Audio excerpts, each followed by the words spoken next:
360 में। क्या मसला कश्मीर महज रस्मी कार्रवाइयों तक महदूद होकर रह गया है? बांग्लादेश से रोहिंग्या पनाह गुज़ीरों की वापसी का आगाज न हो सका और पाकिस्तान का कौमी कमीशन बराए इंसानी हुकूक आपके लिए क्या कर सकता है?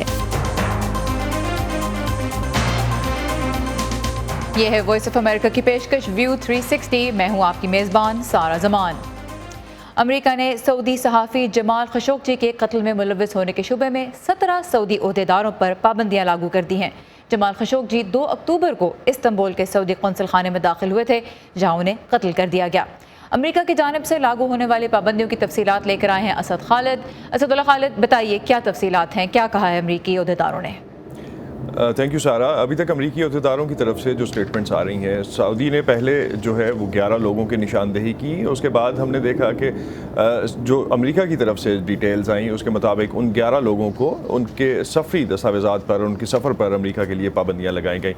उसके बाद जब हमने कल की जो डेवलपमेंट्स देखी, जिसमें सऊदी अरब ने 5 लोगों को सज़ाए मौत के लिए तजवीज़ किया, हायर कोर्ट ने, प्रोसिक्यूटर ने उनकी तरफ से, तो उसकी मज़ीद डिटेल्स जो हैं उस हवाले से टर्किश जो फॉरेन मिनिस्टर हैं उन्होंने भी कुछ कमेंट्स किए और सऊदी वज़ीर ख़ारजा के भी कुछ कमेंट्स हैं। Let's have a look at the detail. अमरीकी महकमा ख़ारजा से जब इस हवाले से पूछा गया कि क्या अमरीका की जानिब से मोहम्मद बिन सलमान समेत सऊदी हुक्मरानों पर भी किसी किस्म की पाबंदियों का ऐलान किया जा सकता है, तो तर्जुमान का कहना था, हम इस ऐलान का खैर मकदम करते हैं जो कि उनकी जानिब से पहले कदम के तौर पर किया गया है। ये सही सम्त में उठाया गया कदम है और इब्तदाई तहकीकात का नतीजा। ये बहुत अहम है कि इस तरह के इक़दामात किए जाएं जिनसे मुकम्मल मुहासबा यकीनी बनाया जा सके। सऊदी वज़ीर ख़ारजा आदिल बिन जुबैर का कहना है कि मुल्क के तमाम मामलात चलाने की जिम्मेदार शख्सियत का सफारत खाने में होने वाले कत्ल से कोई ताल्लुक नहीं है। यकीनी तौर पर वली अहद मोहम्मद बिन सलमान का इस मामले से कोई ताल्लुक नहीं है, बल्कि अमरीकी कौमी सलामती के मुशीर ने ये कहा था कि ये रोग ऑपरेशन था। हम बेहतर समझ सकते हैं कि हकीकतन क्या हुआ था। इन लोगों ने इनफरादी तौर पर अपने इख्तियारात का गलत इस्तेमाल किया और अपने दायरा इख्तियार से तजावुज़ किया। उन्होंने बहुत गंभीर गलती की है जिसका उनको खुमियाजा भुगतना होगा।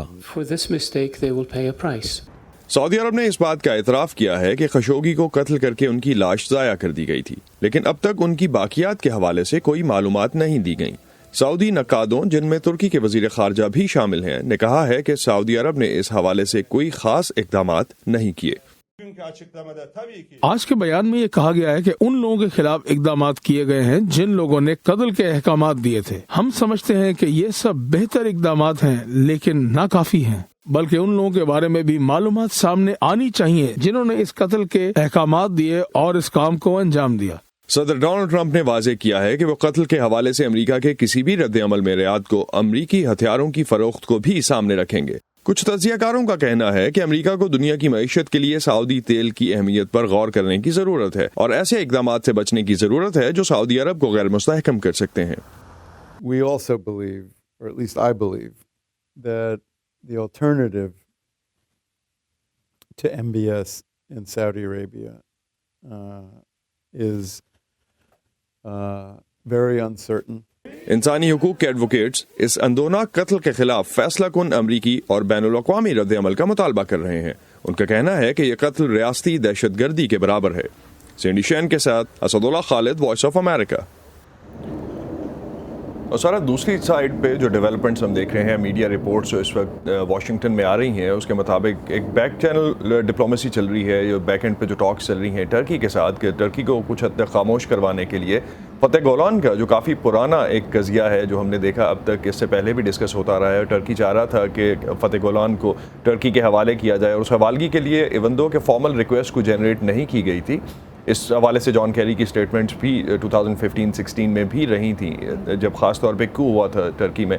तो अब जो है उस हवालगी को लेके शायद एक बार्गेन टूल के तौर पे यूज़ किया जा सके कि टर्की जो है अपना स्टांस उसको मेलो डाउन करे थोड़ा। और फतेहुल्लाह गुलन, हम व्यूअर्स को बताते चलें कि वो शख्सियत हैं जिनको तुर्की जिम्मेदार ठहराता है 2016 की नाकाम फौजी बगावत के लिए। असदुल्लाह खालिद हमारे साथ है कैपिटल हिल से। Thank you Asad. बांग्लादेश और म्यांमार के दरमियान एक मुआहदे के तहत रोहिंग्या पनाह गज़ीनों की वतन वापसी का मंसूबा रुक गया है। گزشتہ روز تقریباً 7 لاکھ روہنگیا پناہ گزینوں میں سے 2000 کو میانمار واپس بھیجا جانا تھا، پھر صرف چند سو کو علامتی طور پر بھیجنے کا فیصلہ کیا اور پھر بالآخر کسی بھی روہنگیا پناہ گزین کو بنگلہ دیش سے میانمار منتقل نہیں کیا گیا۔ بنگلہ دیش کی جانب سے اس عمل کی نگرانی کرنے والے کمشنر محمد ابوالکلام نے وائس آف امریکہ کو بتایا ہے کہ کسی بھی پناہ گزین نے واپس جانے پہ رضامندی ظاہر نہیں کی۔ کوئی بھی نہیں آیا۔ ان کا کہنا ہے کہ وہ ابھی بھی راخائن کے حالات کے باعث وہاں اپنی سلامتی کے حوالے سے خوفزدہ ہیں، لہٰذا کسی نے بھی رضاکارانہ طور پر واپس جانے سے انکار کر دیا اور کوئی بھی بارڈر پر نہیں پہنچا۔ میانمار حکومت کا یہ کہنا ہے کہ وہ روہنگیا پناہ گزینوں کو واپس لینے پہ راضی ہے، لیکن روہنگیا پناہ گزین ہم دیکھ رہے ہیں کہ میانمار واپس جانے سے خوف زدہ ہیں۔ انسانی حقوق کی تنظیمیں بھی ان کی واپسی کے عمل سے متعلق بہت سے تحفظات کا اظہار بھی کر رہی ہیں۔ اس کی تفصیلات جانتے ہیں اس رپورٹ میں۔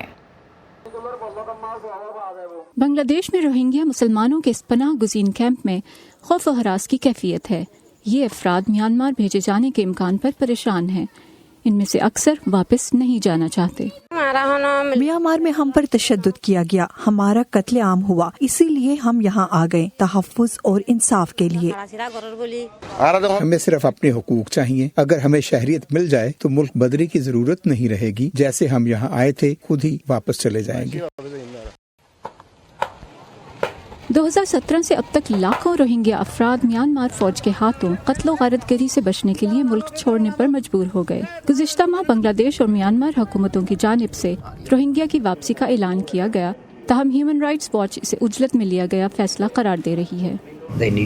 ان افراد کو انصاف اور یہ یقین دہانی چاہیے کہ میانمار واپس جانے کے بعد ان پر دوبارہ وہی مظالم نہیں کیے جائیں گے، تاہم اب تک ایسی کوئی یقین دہانی نہیں کرائی گئی۔ جبری واپسی کے خوف سے کچھ روہنگیا بنگلہ دیش میں پناہ گزین کیمپوں سے فرار ہو رہے ہیں۔ بنگلہ دیشی فوج انہیں ایسا کرنے سے روک رہی ہے۔ بنگلہ دیش نے روہنگیا افراد کے ناموں کی جو فہرست میانمار حکومت کو دی ہے وہ کسی مخصوص بنیاد پر ترتیب نہیں دی گئی۔ اس منصوبے کے سربراہ نے مجھے بتایا ہے کہ انہوں نے ایک رجسٹریشن لسٹ اٹھا کر استعمال کر لی، اس میں درج افراد سے رضامندی حاصل نہیں کی گئی۔ سنگاپور میں آسیان اجلاس کے دوران امریکی نائب صدر مائک پینس نے روہنگیا بحران پر میانمار کی لیڈر آنگ سان سوچی پر تنقید بھی کی۔ میانمار فوج کی جانب سے روہنگیا افراد کے خلاف پرتشدد کارروائیاں بلا جواز ہیں، جس کے نتیجے میں 7 لاکھ روہنگیا کو بنگلہ دیش میں پناہ لینا پڑی۔ چند سیاسی ماہرین نے امریکہ کی جانب سے اس سخت رد عمل کا خیر مقدم کیا ہے۔ میانمار میں قانون اور انصاف کی دھجیاں اڑائی جا رہی ہیں۔ ان کی فوج خود کو ہر قانون سے بالا تر سمجھتی ہے۔ بہت ضروری ہے کہ امریکہ اور مغربی ممالک میانمار پر دباؤ ڈالیں کہ وہ ان پر نظر رکھے ہوئے ہیں اور ذمہ دار افراد سے جواب طلبی کی جائے گی۔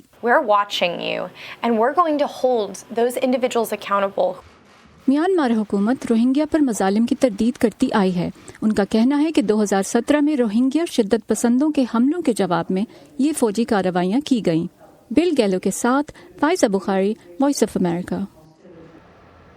امریکی ریاست کیلیفورنیا کے شمالی حصے میں لگی جنگل کی آگ سے کم از کم 63 افراد ہلاک ہو گئے ہیں، جبکہ 600 سے زیادہ لاپتہ ہیں۔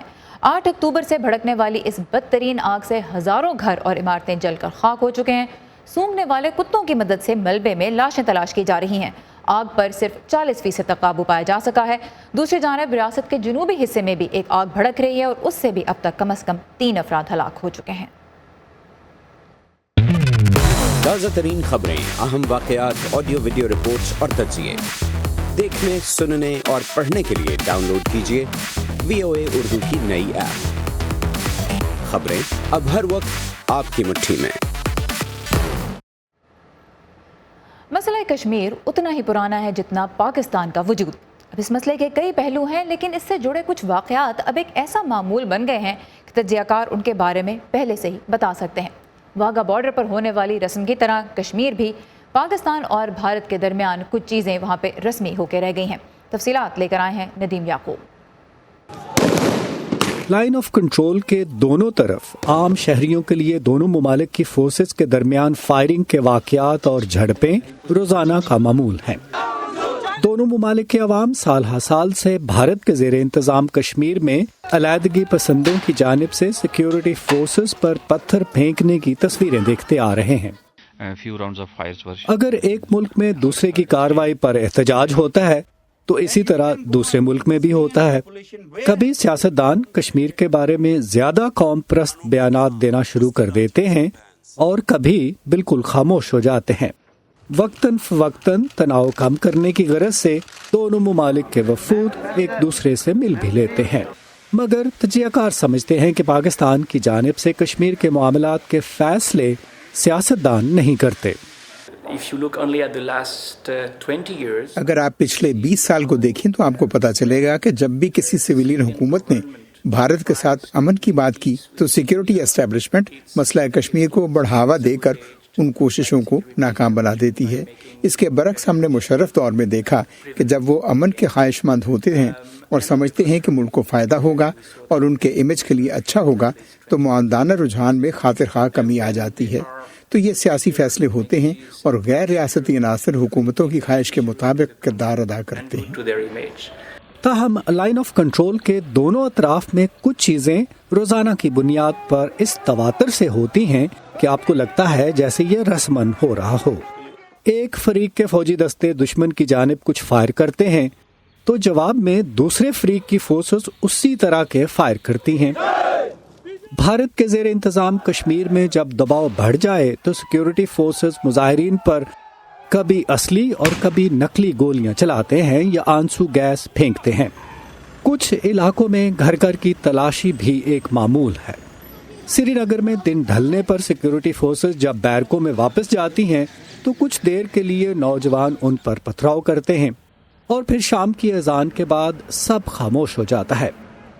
गाहे बगाहे सिक्योरिटी फोर्सेस की फायरिंग से कोई ना कोई हलाक हो जाता है और फिर एक नए दिन के साथ बार बार दोहराया जाने वाला एक और चक्कर शुरू हो जाता है। मुख्तलिफ तरह की रस्में हैं, बिल्कुल ऐसे ही जैसे रोजाना वाघा बॉर्डर पर रस्म होती है। लाइन ऑफ कंट्रोल पर भी एक तरह का रस्मी तशद्दुद होता है। अदले का बदला होता है। एक फरीक शेलिंग या फायरिंग करता है तो इसी तरह का जवाब दूसरा फरीक देता है और दिन खत्म हो जाता है। अगले दिन फिर ये सिलसिला शुरू होता है। फिर हर हफ्ते दोनों मुल्कों के फौजी अफसरान के दरमियान टेलीफोन पर बात करना है, जिसका मकसद तशद्दुद के वाक़यात को कंट्रोल में रखना है। वहाँ तरकीब और तंजीम का अंसर नजर आता है और दोनों अतराफ की फौजी क़यादत इस एतमाद का इजहार करती है कि हमें मालूम है कि हम क्या कर रहे हैं, फिक्र ना करें और तशद्दुद में इजाफा नहीं होगा। हर साल अक़वाम मुत्तहिदा की जनरल असम्बली का इजलास एक ऐसा मौका होता है जहाँ पर दोनों मुमालिक के रहनुमा आलमी बरादरी को कश्मीर के मसले से आगाह करना अपना फर्ज समझते हैं। इसी तरह गाहे बगाहे मुजाहिरीन लाइन ऑफ कंट्रोल पर मौजूद अक़वाम मुत्तहिदा के मुबस्सरीन को यादाश्तें थमा कर आलमी इदारे को याद करवाते हैं कि इस मसले का हल अभी बाकी है। Nadeem Yaqoob, Voice of America, Washington. Pakistan समेत जनूबी एशिया से अहम खबरों के लिए आइए हमारी वेबसाइट urdu.voa.com पर। पाकिस्तान में तौहीन मजहब के कानून का इंसानी हुकूक और आज़ादी इजहार से क्या ताल्लुक है, इस बारे में खुसूसी रिपोर्ट आज आप हमारी वेबसाइट urdu.voa.com पर पढ़ सकते हैं। हमने अभी मसला कश्मीर के कुछ रस्मी कार्रवाइयों तक महदूद हो जाने की तो बात की। दूसरी तरफ मकामी और बैन अक़वामी तंजीमों और भारत की कई सियासी जमातों की शदीद मुखालफत के बावजूद भारतीय सिक्योरिटी फोर्सेज अब भी कश्मीर में मुजाहिरीन के खिलाफ छर्रे वाली बंदूकें इस्तेमाल कर रही हैं। नतीजा यह है कि हज़ारों अफराद की बिनाई ऐसे छर्रे लगने से मुतासर हो चुकी है। श्रीनगर से ज़ुबैर डार के साथ यूसुफ जमील अपनी रिपोर्ट में बता रहे हैं कि ज़ख्मी होने वाले सिर्फ जिस्मानी नहीं, नफ्सियाती मसाइल से भी लड़ रहे हैं। भारत के ज़ेर इंतज़ाम कश्मीर में सरकारी दस्तों की तरफ से मुजाहिरीन और पथराव करने वाले हजूमों के खिलाफ छर्रे वाली बंदूकों का इस्तेमाल जारी है।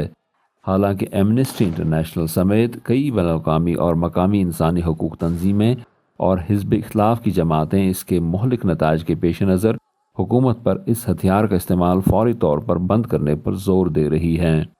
हिफाजती दस्तों के ओहदेदार कहते हैं कि छर्रे वाली बंदूकों के इस्तेमाल को मुकम्मल तौर पर रोकने का अभी वक्त नहीं आया है, अलबत्ता इसे महदूद किया जा सकता है। हुकूमत कहती है कि मुतासरीन की मदद और बहाली के लिए कई इक़दामात किए जा रहे हैं, लेकिन मुतासरीन मुतमईन नज़र नहीं आ रहे हैं। जहाँ तक मेरी बात है, मैं खुद की बात कहूँगा, मेरे साथ कोई रिहेबिलिटेशन नहीं हुई है, ना ही कोई मेरे पास आया है, ना कुछ ऐसा कुछ हुआ है। متاثرین کو نفسیاتی مسائل سمیت دیگر کئی طرح کے مصائب کا سامنا کرنا پڑ رہا ہے۔ طالب علموں کا کہنا ہے کہ چھرے لگنے کے بعد ان کی پڑھائی بھی متاثر ہوئی۔ کوئی کام ہی نہیں کر پا رہے ہیں اچھی طرح سے، پڑھائی میں دھیان نہیں لگتا ہے، من نہیں لگتا ہے پڑھائی پہ، اسی وجہ سے یہ پیلٹ لگنے کی وجہ سے ہو رہا ہے۔ ماہرین کہتے ہیں کہ چھرے والی بندوقوں کے استعمال میں زخمی ہونے والے افراد کی اگر فوری مدد نہ کی جائے اور ان کی درست رہنمائی نہ کی جائے تو وہ نفسیاتی بیماریوں کا شکار ہو سکتے ہیں۔ اگر کسی کو پیلٹ انجری آتی ہے، ضروری نہیں ہے کہ وہ ذہنی مرض کا شکار ہو جائے گا، لیکن پاسبلٹی ہے۔ اگر اس کو وہ سپورٹ نہیں ملتا ہے گھر والوں کی طرف سے، اگر اس پیلٹ انجری کے بعد اگر وہ پڑھتا تھا، اس کی پڑھائی چھوٹ جاتی ہے، تو اس کی وجہ سے اس کی ذہنی تکلیف بڑھ سکتی ہے اور وہ کبھی ڈپریشن کا شکار بھی ہو سکتا ہے۔ ایسے متاثرین کی مدد کرنے کے لیے اب ایک رضاکار تنظیم سامنے آئی ہے، جس نے گزشتہ دنوں سری نگر میں ایک تقریب کا اہتمام کیا، جس کے دوران درجنوں ایسے افراد کی کاؤنسلنگ کی گئی جن کی بینائی چھرے والی بندوقوں کے استعمال کے نتیجے میں متاثر ہوئی ہے۔ اس پہ کوئی بات نہیں ہو رہی ہے، ان کی جو ایک لائف تھی، ان کے جو ایک خواب تھے، مسمار ہو گئے۔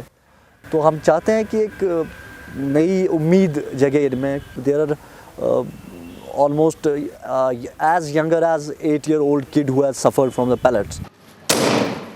بھارتی زیر انتظام کشمیر میں تقریباً 30 سال سے جاری شورش کے دوران، جس میں جولائی 2016 میں ایک معروف عسکری کمانڈر برہان وانی کی ہلاکت کے بعد شدت آ گئی، ہزاروں افراد ہلاک ہو چکے ہیں۔ جہاں تک مظاہرین پر چھرے والی بندوقوں کے استعمال میں زخمی ہونے والے افراد کا تعلق ہے، ان کی تعداد میں بھی مسلسل اضافہ ہو رہا ہے۔ گزشتہ 3 برس کے دوران صرف سری نگر کے ایک سرکاری اسپتال میں ایسے 1250 افراد کا علاج کیا گیا جن کی بینائی چھرے لگنے سے متاثر ہوئی تھی۔ زبیر ڈار کے ساتھ یوسف جمیل، وائس آف امریکہ، سری نگر۔ پاکستان میں قومی کمیشن برائے انسانی حقوق کے قیام کو 3 سال ہو چکے ہیں۔ اس عرصے میں کمیشن کو 1676 کیسز رپورٹ ہوئے۔ دیگر صوبوں کی نسبت پنجاب میں سب سے زیادہ 688 کیسز درج ہوئے۔ محدود فنڈز اور کم نمائندوں کے ساتھ یہ کمیشن کیسے کام کر رہا ہے اور آپ کے لیے کیا کر سکتا ہے، جانتے ہیں لاہور سے سمن خان کی رپورٹ میں۔ ملتان کی رہائشی حسینہ پروین اپنی فریاد لے کر لاہور میں قومی کمیشن برائے انسانی حقوق کے دفتر پہنچی ہیں۔ حسینہ کی شکایت ہے کہ ان کے کرایہ داروں نے ان کی ناخواندگی کا فائدہ اٹھاتے ہوئے دھوکے سے ان کا گھر اپنے نام کر لیا۔ وہ تھانوں کے چکر کاٹتے تھک گئی ہیں اور نظام سے مایوس ہونے کے بعد یہاں آئی ہیں۔ جو غریب ہے اس کی تو پولیس ہے بھی نہیں، ساتھ بھی نہیں دیتی، پولیس والے نہیں سنتے۔ اوپر ہونا چاہیے ادارہ جو ہماری سن سکے، آگے ہماری فریاد آگے تک بھی دے سکے۔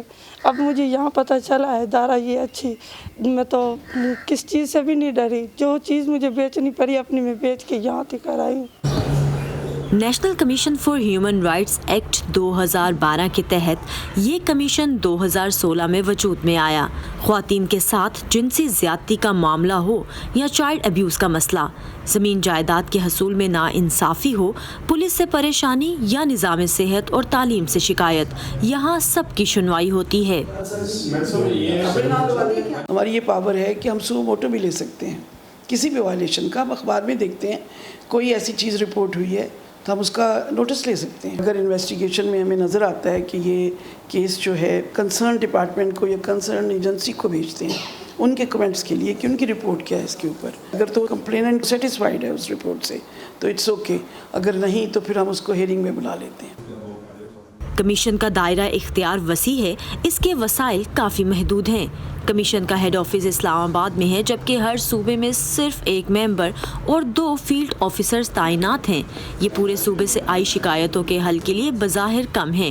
اس کے باوجود 3 سالوں میں کمیشن سے 1226 افراد نے رابطہ کیا ہے، جبکہ ادارے نے 450 موٹو کیسز لیے۔ ہمارے اس میں 4 اس کے جو ہیں ریجنل آفس ہیں، ایک لاہور میں ہے، کراچی میں ہے، کوئٹہ میں ہے، KPK میں پشاور میں ہے، تو وہ اپنا کام تو وہ کر رہے ہیں۔ تو یہاں 100 مسائل ہیں، کبھی فنڈ کھینچ لیا، کبھی ادھر سے کمی کر دی، کبھی ادھر سے کمی کر دی۔ فنانس کے بغیر تو نہیں چل سکتا نا، تو وہ ہمیشہ پریشان کرنے پہ تلے ہوتے ہیں۔ جو ہیں ہولڈر آف پبلک آفس जिनको हमारा वजूद अच्छा नहीं लगता। प्लाट भी साडा कब्जा भी असमूही नाते सरकारी कमियां दे बैठे हुए। ये फोरम इन अफराद के लिए किसी नेमत से कम नहीं जो वकला की बड़ी बड़ी फीसें अदा करने की सकत नहीं रखते, लेकिन तशहीर की कमी के बाइस अवाम का एक बड़ा हिस्सा इस कमीशन की मौजूदगी से वाकिफ ही नहीं। समन खान, उर्दू VOA, लाहौर। अम्मी, हुक्मरान अमेरिका के हों या हिंदुस्तान के, अफगानिस्तान के या फिर पाकिस्तान के, उन्हें कुछ ना कुछ तो कहना है ना अपने मुल्क के लिए। लेकिन ऐसे में हमारा काम किसी हुक्मरान की बात पर नाराज हो जाना या फिर तालियां बजाना थोड़ा ही है। पाकिस्तान के हुक्मरान सुन ले। खुदा बस इतनी समझ दे कि जो जैसा कहे हम उसे वैसे का वैसा आप तक पहुंचा सके। बाकी फिर आप तो समझदार हैं ही। बड़ी जंग पाकिस्तान टेररिज्म के खिलाफ लड़ रहा है। इस प्रोफेशन में ना अम्मी, बस इतना सा तो ख्वाब है। खबर जैसी पहुंची वैसी, व्यू 360 सिर्फ आज न्यूज़ पर। इस वक्त ये पेंटिंग जो आप मेरे पीछे देख रहे हैं, इसका नाम है portrait of an artist pool with 2 figures. ये पेंटिंग 9 करोड़ 30 लाख डॉलर में नीलाम हुई है, जो किसी भी जिंदा आर्टिस्ट की पेंटिंग की रिकॉर्ड ब्रेकिंग कीमत है। इसे बनाया बरतानवी मुसव्विर डेविड हॉकनी ने। पोर्ट्रेट ऑफ एन आर्टिस्ट उनके बेहतरीन फनपारों में शुमार होती है। रियासत कैलिफोर्निया में तारीख की बदतरीन आग के बारे में हमने आज आपको बताया। उसे लाखों एकड़ रकबा जलकर खाक हो चुका है। हॉलीवुड के सितारों के घर भी बच नहीं सके। हॉलीवुड की खबरें आज जानते हैं वर्दा खलील से। हॉलीवुड सेलिब्रिटीज और मदाह सुपर हीरोज के खालिक स्टैनली को याद कर रहे हैं, जो इस हफ्ते 95 बरस की उम्र में वफात पा गए। स्टैनली स्पाइडरमैन, आयरन मैन और ब्लैक पैंथर समेत बहुत से किरदारों के खालिक हैं। हॉलीवुड ब्लूवॉर्ड पर स्टैनली के सितारे पर उनके मदाह सुपर हीरोज का रूप धार कर फूल चढ़ा रहे हैं, जबकि उनके किरदारों को निभाने वाले अदाकार सोशल मीडिया पर अपनी यादें शेयर कर रहे हैं। आयरन मैन का किरदार निभाने वाले रॉबर्ट डाउनी जूनियर ने कहा है कि उनकी कामयाबी स्टैनली की मरहून मिन्नत है। कैलिफोर्निया की तारीख की बदतरीन जंगल की आग से मुतासिर होने वाले लाखों लोगों में हॉलीवुड सितारे भी शामिल हैं। किम कार्दाशियन और माइली साइरस समेत कई सेलिब्रिटीज के घर तबाह हो गए। जेरेड बटलर ने सोशल मीडिया पर अपने घर की वीडियो शेयर की है, जो राख का ढेर बन चुका है, जबकि लेडी गागा और कई दूसरे सेलिब्रिटीज को शेल्टर होम्स में पनाह लेनी पड़ी। माइली साइरस ने अपना घर तबाह होने के बावजूद आग से मुतासिर होने वालों की मदद के लिए $5 लाख अतिया भी किए हैं।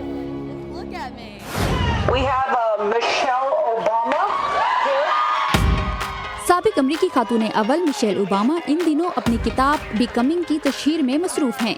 इसी सिलसिले में मारूफ टॉक शो होस्ट और कॉमेडियन एलन डीजेनेरेस इन्हें अमेरिका की एक बड़ी होलसेल चेन कॉस्टको के एक स्टोर में ले गईं, जहां मिशेल ओबामा ने मदाहों के लिए अपनी किताब पर दस्तखत किए, जबकि एलन पियानो बजाकर और मेगाफोन पर ऐलानात करके सबको हंसाती रही। वीडियो क्लिप को इंटरनेट पर कुछ ही देर में लाखों बार देख लिया गया है।